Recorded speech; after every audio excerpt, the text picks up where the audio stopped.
This is your last call for My Wife the Dietitian. The show is just about to start. Come on, let's go. Hurry up. I'm trying. I can't get my shoe on. Welcome to My Wife the Dietitian, a fun weekly podcast about nutrition and healthy lifestyle. I'm Rob, and together with my wife Sandra, we invite you to join us on this informative and entertaining journey through the complex world of healthy eating. Join us each week as we strive to help you with transforming your overall health and relationship with food through up-to-date, evidence-based nutrition information.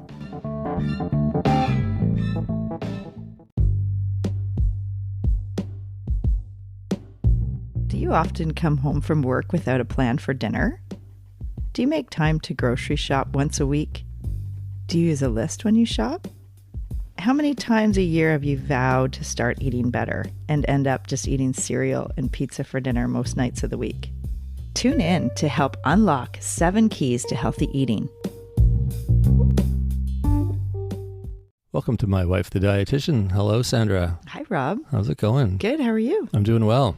Good. Today we're talking about unlocking the 7 keys to healthy eating. It's like the hidden secrets of the universe. Yes. But with eating. Right. Oh, fun. And you know those. You're like the, you've got the inside scoop.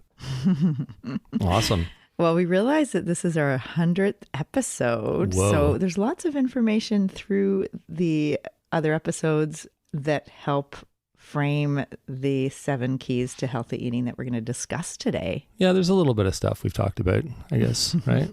100 episodes with our regular Monday episodes plus midweek nutrition nuggets. And altogether, this will be the 100th one that we've broadcasted and published. Wow, we've been busy. Yeah, it's been fun. It has been fun. I hope everyone else is having fun.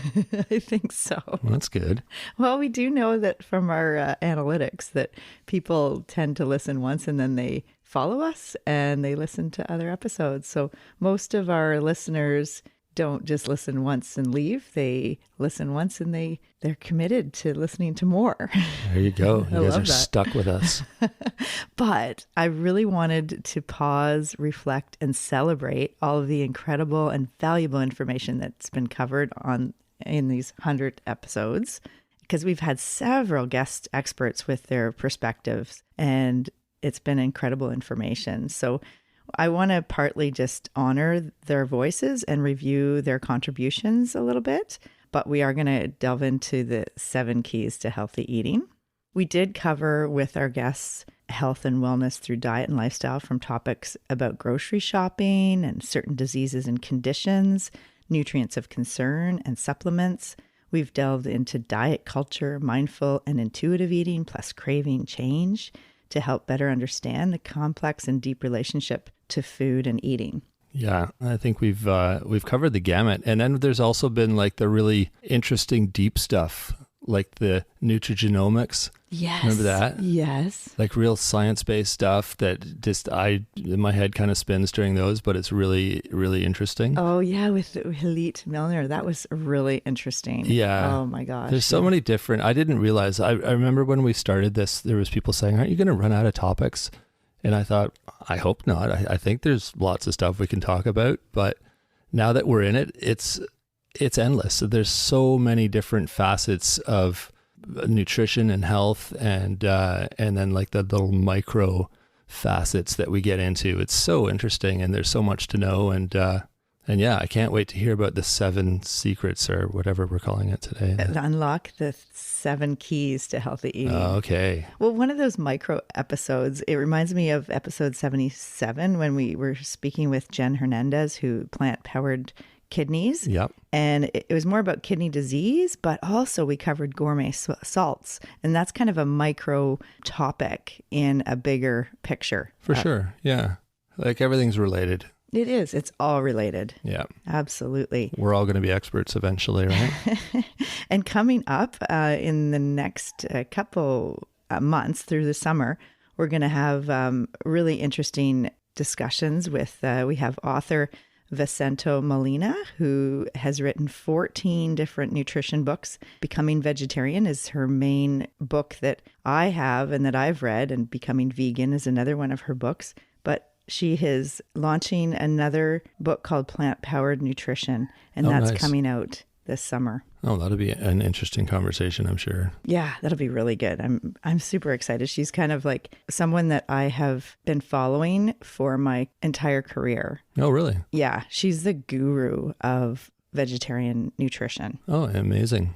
Yeah, well, that'll be really insightful then. Yeah, I'm super excited that she agreed to talk with us. We also have Lizzie Briasco, Transition Nutrition, and her focus is retired athletes to help them figure out how to eat more for their bodies and find purpose in life after their sport. So she talks all about being aware of body cues and shifting the mindset instead of like working out for their goals and fueling their body to win the gold. It's more about stepping away from that mindset and how to just support healthy aging and living and moving in a way that's not related to sport and their goals as a athlete. Yeah, it's a totally different goal, I guess. You know, like just being healthy versus winning. Yeah, it's a really cool niche. Yeah, actually. it really is. That'll be pretty interesting talking to her. Yeah, it'll be really good. And then another one up in August, we're going to be talking to Anne from NutriFaz, and she's based in France. And we talk all about how weight management research is showing how the tipping point for people to stabilize their weight management is over a year. So that's a really interesting snapshot of what's going on with weight research. Cool. Yeah, lots of neat stuff coming up. Yeah. All right. So let's get into the 7 keys to healthy eating. All right. Let's unlock these. All right, with here our we go. keys. So number 1, Rob, would be get ready and plan. So the planning phase. Planning for what? Well, if you are thinking of, delving into healthy eating, because you got to ask yourself, do you often come home from work without a plan for dinner? Always. Well, often. Sometimes. Well, you work from home, so Yeah. when you come up to the kitchen, you're like, oh, what are we going to have? And how many times have you vowed to start eating better only to find that life's events or circumstances has kind of thrown you off your schedule and your plan and your goals? Yeah, I'll start next week. That's right. Yeah, famous last words. Well, it was about 6 months ago when we did the SMART Goals episode 53. Just thinking the same thing. Yeah, it's kind of like that, right? Yeah, it really is. And I guess September is more of a time when people start to, regroup and get back into their routines after having their summer fun and camping and all the different things you do in the summer on your vacations. And you want to get back into it. So maybe people can scroll back to this one in September again. But just thinking about do you make time to grocery shop once a week? Do you use a list when you're grocery shopping? So referring back to episode 78, when we talked to Joni all about grocery shopping and how to eat healthy on a budget. Yeah, exactly. So the planning, that's the first step. Yeah, are you eating cereal or frozen pizza every night after night? I mean, once in a while, that's okay. But if you're doing that day after day, your diet is likely lacking adequate protein and vegetables and many of those important nutrients. Yeah, for sure. And then also with the planning phase, you ask yourself why. What's your motivation for change? Why are you thinking you want to change things? Why do you want to get healthy? Is it something that someone else is pressuring you to do, or is it something that you want to do yourself? Yeah, great point. I think that having that deeper understanding of the why really helps, and not just with eating, but with any goal you have. If you understand why you're doing it and what it means to you on a deeper level, or in a bigger picture, I guess, it's really helpful. Absolutely. Yeah, I like that you said that. Well, thank you. I like to say some insightful things sometimes. I'm not just the funny sidekick. You're so funny, Rob. No, I don't think you are. You don't think I'm funny? No, I do think you're funny. Oh, you think I'm funny? I think you're very funny. Entertaining. Okay, there we go. Okay, number 2, get enough protein, more plant-based and less animal-based protein. Why is that? Well, do you remember going back to Protein Pop Quiz, episode 47, when we quizzed you all about protein? Yes, I remember that. Yes, so that's a really good one to look at because there's that happy medium with protein. I think generally the average North American is probably getting too much animal protein and not enough plant-based protein. And remember, what's the difference? Like, what are some plant-based protein sources? Legumes is the biggest one. Yes. Dairy. No, dairy is animal-based, isn't it? Yes. Yeah. What else is there? Gosh, you're putting me on the spot again. You always do this with protein, and then I'm like, well, soy, that's plant-based. Tofu, like that's tofu and soy and all that stuff. What do you put in your cereal? What do I put in my cereal? Nuts and seeds. Right. Oh, of course. It's funny. I was just thinking that this morning too. That's so funny that I forgot already. That's right. They obviously aren't good for your memory. Very funny. Maybe you haven't been eating enough of them lately. Maybe. I don't know. And we did interview Scott Fickerson, Vegan for Runners, in episode 48. And we really talked about plant-based protein. So that's a good one for people to listen back on to. Mm-hmm. But true or false, Rob? I'm true. A high protein, low carbohydrate diet will build muscle. Oh, God. I'll say false, but I don't really know why. Okay. It just sounds false. That's right. Yeah. False is correct. Okay, and now you have to say why. Well, people can go back to Protein Pop Quiz, episode 47, or the Vegan for Runners, episode 48, and look at those, because part of it is you need the whole diet. So you need carbs to help with getting enough fiber, to get enough of the different elements in plant foods. Right. That's kind of what I was thinking. It's anytime you're low on something and high on something else, it's out of balance. Yeah. And yeah, just didn't sound right. Yeah. And then this is another one. True or false? A low protein diet may increase risk of osteoporosis. I'm going to say false again. That's actually true. Oh, I was going to say true, but then I thought maybe it was a trick question. Low protein. Because I guess you need, for the same reason you need your carbs, you need your protein for some stuff too, right? Yeah. Do you remember, like, protein forms structural components in the body, like the muscle tissue and connective tissue, the bones, the teeth, the collagen, like the scars and tendons and ligaments and skin, hair, fingernails. Plus, we need the amino acids from protein to form hormones and enzymes. So hormones such as thyroid hormone. Do you remember episode 65 with Alicia, nicely. And that's really important because the thyroid hormone controls the metabolism. So how you're burning energy and how you store fat. And then also hormones such as insulin and glucagon. And that's, again, how your body uses sugar and how it stores fat. And also amino acids form enzymes. So to help break down our food, like you think of the lactase enzyme that helps to break down lactose sugar. And also our proteins form the components for our immune system, which is really important to keep our body strong. And so the body is continually in a state of breakdown, repair, and maintenance. And if your diet is chronically low in protein, the repair and healing will slow down, so we won't have those building blocks. So that's also with the osteoporosis risk. Scientists from Mayo Clinic actually say that the amount of protein you eat when you're young may be an important predictor of your bone density as you get older. Really? So don't skimp out on protein. Getting enough is an important strategy for keeping your bones healthy and strong. Well, that's kind of what I was going to say. But you're so funny. But then, you know what? Too much protein is also detrimental. So remember I said it's that balance? The balance. It's always about the balance. Yeah. Right? It is. And high protein diets, because typically high protein diets are promoting animal protein. So that actually is linked for risk for high blood pressure and puts you at risk for more bone fractures. The study from the Nurses' Health Study from Harvard University showed that if women ate more than 95 grams versus less than 68 grams of protein, they had increased risk of bone fractures. So if they were eating red meat 5 or more times a week, that increased their risk for fractures. Really? Yeah, because it's too much acid, too much protein can build up acid in the body, and then that will force your kidneys to excrete calcium.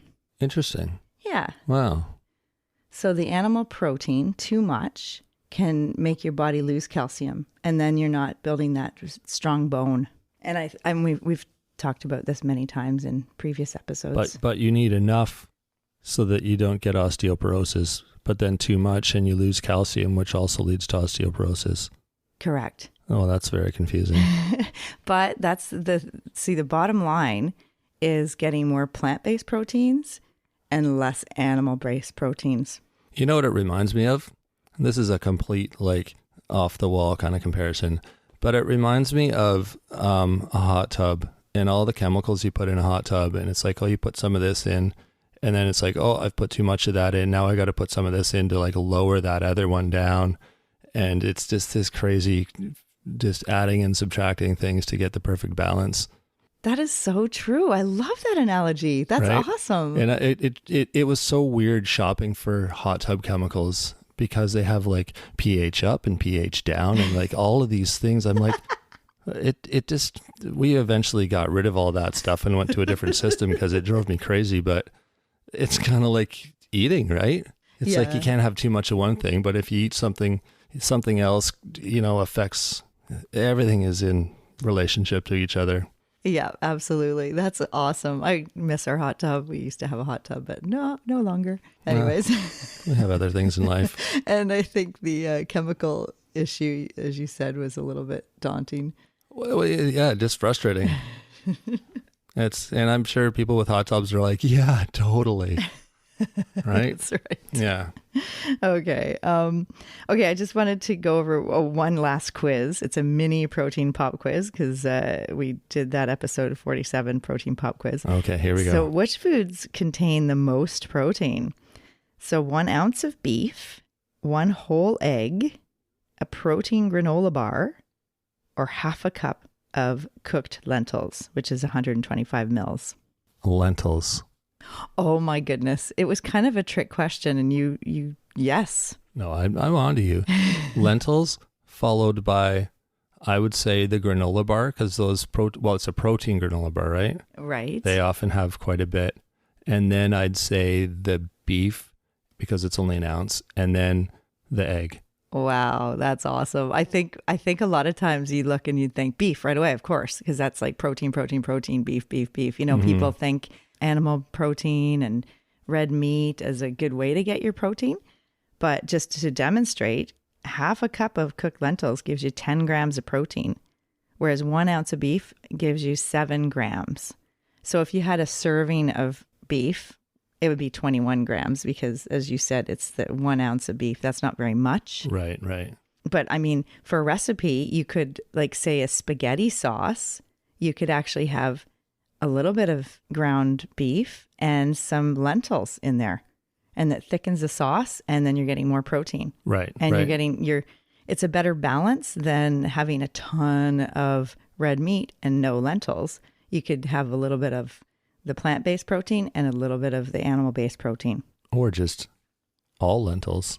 Yeah, that's the other option for sure. Yeah. And the protein granola bar, as you said, so it depends on the brand and the type and everything, the details, but they're about 7 grams of protein to 11 grams of protein per bar. And then the whole egg is about 6 grams of protein. Yeah, usually around 6, right? Yeah, and it's from the white of the eggs mainly. Right. So remember, the protein during digestion, the body breaks down food proteins into amino acids, and then those amino acids are absorbed by the intestines and repackaged to form all those structural proteins, as we mentioned, the muscle tissue, the connective tissue, the bones, teeth, skin, hair, and fingernails, and all the enzymes and the hormones, and to help building the building blocks for the immune system. Wow. So pretty key part of the diet, but not enough that we need to have like animal protein 3 times a day. Yeah, exactly. Yeah, it's all about the balance again. Absolutely. All right. Number 3 key to healthy eating is more plant-based foods for the fiber. Yeah, the fiber. We've talked a lot about fiber. So yeah, and we did a whole episode on beans. Beans are good for your heart. Episode 42. That was a really good one to go back and listen to. Yeah, I think beans are not a main staple in a lot of people's diets yet. And getting some information on it through that episode will be eye-opening and give you some ideas. Yeah, absolutely. And episode 33, we did all about seeds, the poor cousins of nuts. Yeah, also another good one. So along with that, watching the added sugars. So if you're going to be eating plant-based foods, if they're packaged, a lot of packaged foods have added sugars and fats and salts, but watching the added sugars is really important. So Nutrition Nuggets 3, we talked all about sugar and all its names. Right. And then curbing the cravings for sweets, episode 25. Yeah, that one's a really good one about sugar. Yeah, and why we crave those sweet tastes and what to do about it. And it's not just like dessert sweets. I mean, I think we were mentioning that there's sugar in the processed foods too, and it's not just about eating dessert and pie and cake and brownies and stuff. Yeah, exactly. All right, number 4, key to unlock healthy eating is increase your veggie and fruit intake. Mm-hmm. Yeah, that's like a lifelong message. We learned that in kindergarten, I think. That's right. Right? Yeah, I saw that. Remember you had your report, like it was like a book report or a book project from like grade 4 or something? No, it was like, grade 7 maybe. Oh, okay. Sorry. Yeah, because I was writing. That's true. Yeah. Very, very neat writing. It was pretty good. It was pretty on point. It was like all about vegetables and fruits and how to include more of them in our diet. And it's funny because we'll put it on Facebook or YouTube or something one day. Yeah. It's pretty funny. It's all like done with pencil crayon, and you have to have a title page, and it's before the world of computers, right? Yeah. Everything's like handwritten, and yeah, it's pretty funny. Oh, it was really good. Yeah. But yeah, the vegetables and fruits is key, and an easy rule of thumb would be include a fruit at each meal. So breakfast, lunch, and dinner, and vegetables at lunch and dinner, and maybe breakfast, like that's you're getting your 5 right there. A lot of people have fruit at snack time, so that is good too. And, just increase those veggies. So grab a handful of spinach and stick it in your smoothie. And we did one. You're going to say stick it in your mouth. That too. I do that too. When I'm making my sandwich sometimes at lunch, I'll just grab a handful of spinach and munch on it as I'm making whatever. Yeah. Yeah. And we did Nutrition Nuggets 17 was all about homemade smoothies. And we talked a little bit about how to get some veggies and fruits in your smoothies, but also just in your meals and your soups, your stir fries, your salads, just having snacks of, like snap peas and little baby carrots or whole big carrots or whatever you like, tomatoes, cucumbers, peppers.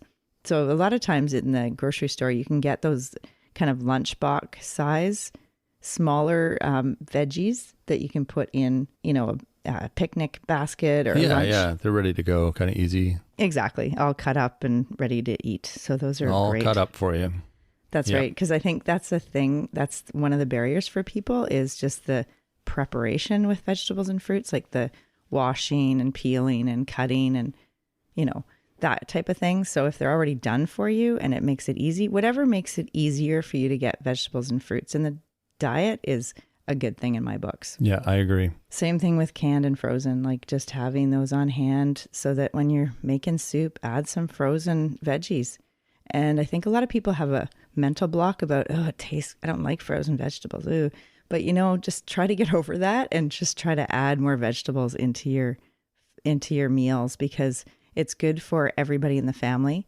And it's really healthy for us all to get more of those. There's so many important phytochemicals and antioxidants and fiber and all, vitamins and minerals. So really important. Yeah. I think with the frozen veggies, I remember eating those growing up. And I think if you're just eating it on its own, you notice it. But if it's all mixed in with a sauce or a chili or a spaghetti sauce or something, you're not going to notice that it's frozen or not. Absolutely. I think that's an easy way to just add veggies, and it's so fast. I love cooking like that. It's great. Yeah, for sure. Number 5 is include healthier fats and oils. Right. Okay. So one rule of thumb is fish 2 times a week. Just really important to include some sort of fish or seafood or shellfish twice a week to get those omega-3s that your body needs. And then, did we do an episode on fish? Oh, we did one on tuna. We did one on tuna. We did one on fats and oil and all that. We've talked a lot about fish, but maybe not specifically an episode on fish. Yeah, we'll have to do that. Episode 23 is fats, grease, and oil, which is really in-depth, comprehensive episode about all the different types of fats and oils and the saturated fats and the polyunsaturated fats and how our body needs the fats, but we don't want, bad fats as much as we need more good fats. Exactly. I bet there's a little cartoon out there explaining all that, the good fats and the bad fats. I could see someone doing that. Yeah. As a way to explain it. Right. Yeah. Because we get some, if you think of avocado, that would be, that's Mother Nature's, it's a vegetable or a fruit. We don't know. We did an episode 55 on avocado. When do you think they'll figure that out? They're still looking into that. We don't know. It is a fruit. We'll keep you posted. But we use it as a vegetable. Breaking news. They've just discovered that the avocado is really a fruit. Headlines all across the world. You're hilarious. That's probably what will happen. Yeah. I don't know. Or maybe we just did that. Walnuts is a good way to get some good healthy fats. Have you seen the walnut tree hanging over our fence, by the way? Yeah. It's massive. Is it? Oh, there's walnuts dripping off of it. Oh. It's crazy. I don't know. It's huge this year. Wow. Everything is just exploding this year. Yeah, it's good. It's amazing. Seeds, we did the whole episode on episode 33 on chia, flax, hemp hearts, pumpkin seeds, sunflower seeds, sesame seeds, all the different seeds, poppy seeds that are giving you those really beneficial oils and really important for our skin health, really important for our eye health, and to help absorb fat-soluble vitamins. Do you remember what they are? A, E, D, and F. No, not this vitamin F. Honey, do we have any more vitamin F? I think we've run out. It's like fruit. Vitamin fruit. F. What am I thinking? K. Yes. A-D-E-K. You got it. A-D-E-K. Yeah, exactly. That's exactly it. You got it. You have been listening. I wonder why there's no vitamin F. You're funny. Well, episode 39 we did on fatty liver, and that we talked a little bit about fats, grease, and oil in that. And also episode 38, 10 foods that aren't as healthy as you think. Number 6 on the Unlock 7 Keys to Healthy Eating, we're almost at the end here, is the vitamins and minerals. So the nutrients of concern. What are some nutrients of concern, do you think? Nutrients of concern. Fiber. Yeah, actually that wasn't on my list, but yes. That's the one I think about all the time. Yeah. Very concerned. It's like kind of like a non-nutrient, but it's something we need that's of concern. You're right. We're not getting enough of. But there's some vitamins and minerals in particular that most people don't get enough of in our population. Potassium. Yes, that's one. Calcium. We did potassium nutrition nuggets 8. Calcium was episode 18 and also episode 67 when you talked all about calcium supplements. Magnesium. Yes. That's another one? Definitely. We covered that too. Vitamin D, the sunshine vitamin. Oh yeah, there you go. We get it a lot in the summer if you're out, exposing your skin. Exposing yourself. To the sun. Yeah. You're getting your vitamin D. I'm just trying to get some vitamin D. Jeez. I wonder if anyone's ever used that excuse.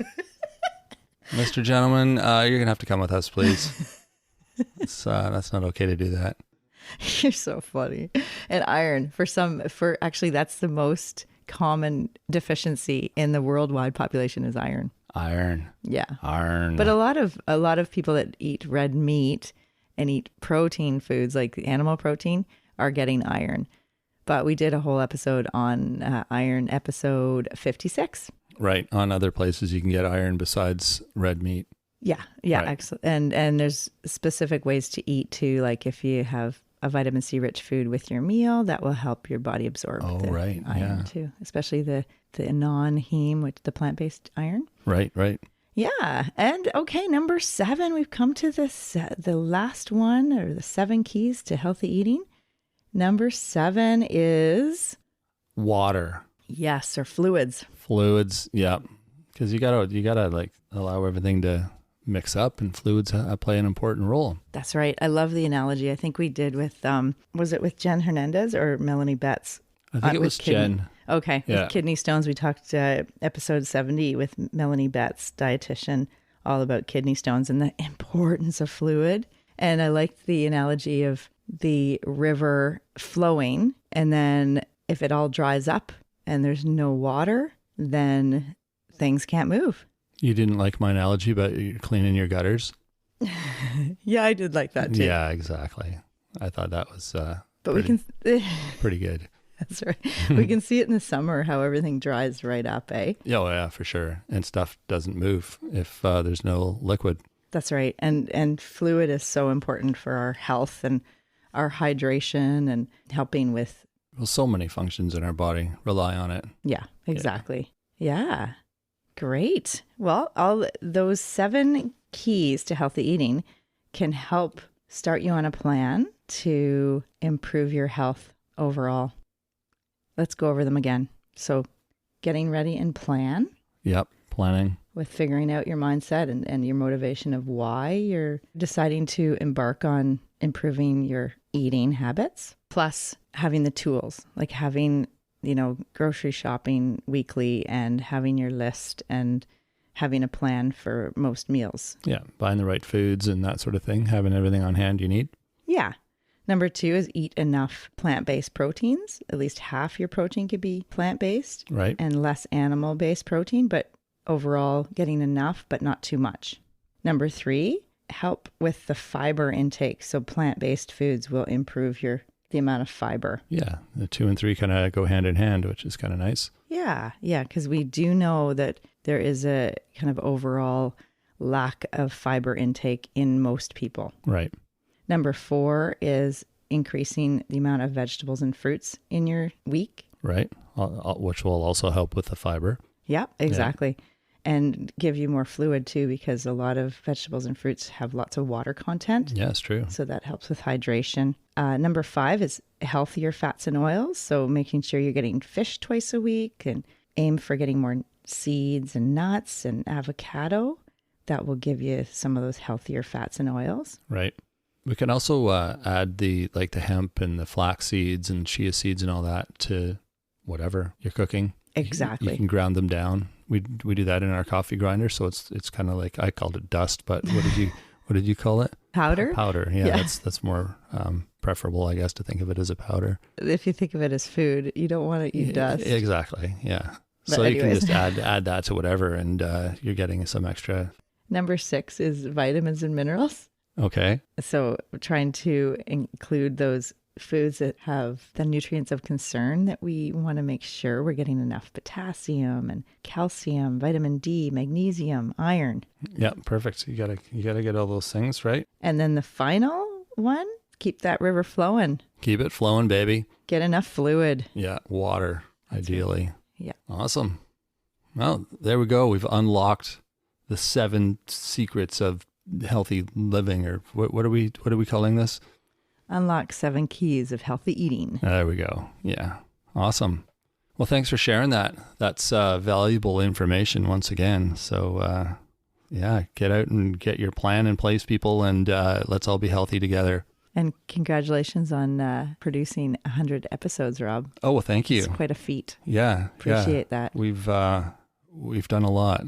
We're a good team. Yeah. There we go. Fun. All right. Well, thanks for tuning in, everyone. We really appreciate everyone joining us every week. We wouldn't be able to do this if we didn't have people listening. Or my husband, the podcast editor. That's next year's title. Yeah, it'll be a spin-off, a sequel. That's funny. Right? Exactly. Awesome.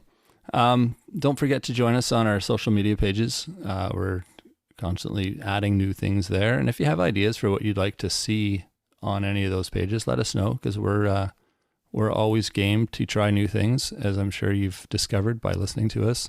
We are on Facebook, Instagram, and YouTube. You can join us on our website. There's blog articles up there all the time, new blogs coming out, plus a plethora of other things on the website. So that's that's a good place to visit. And I think for Wednesday, Rob, for the Nutrition Nuggets, I think let's address some of these questions that are rolling in from listeners. And I just want to basically read the question and then just talk about the response. We'll just dive into the mailbag. Yeah. Full on. That's a great idea. Okay. Yeah. And if anyone wants to add to the mailbag before Wednesday, you can email us at mywifetherd@gmail.com. And if we have too many, we can always do another Nutrition Nuggets with the second or third amount of queries. Exactly. Yeah. Great idea. And don't forget to rate and review the show. If you're liking what you're hearing, then let us know through your reviews and your ratings. Most podcast players have a way to do that. So if you don't mind, that would be helpful for us. And yeah, like Sandra said, we'll be back Wednesday with Nutrition Nuggets. So be sure to tune in for that. And in the meantime, have a great week, everyone. Thanks, Rob. Thanks for joining us today on My Wife the Dietitian. If you like what you heard, don't be shy. Leave us a comment or review and be sure to share our podcast with your friends. If you'd like to hear more, hit that subscribe button. You can also follow us on our social media pages for updates, episode trailers, and other odds and ends. For more info and links on what we discussed on today's episode, check the show notes. We'll be back next week with another informative and fun-filled episode.